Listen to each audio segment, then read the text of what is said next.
салам айтып сыйлашуу салт болгон ата бабадан, ден соолук өмүр тилеген ак келечек ападан.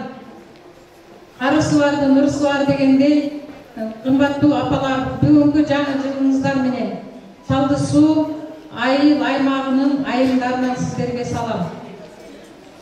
Аталып чыгып таңталган аталар биздин, акындар биздин айылдан, куулжуп обон чыгарган обончу биздин айылдан, илимин талбай изденген илимпоз биздин айылдан.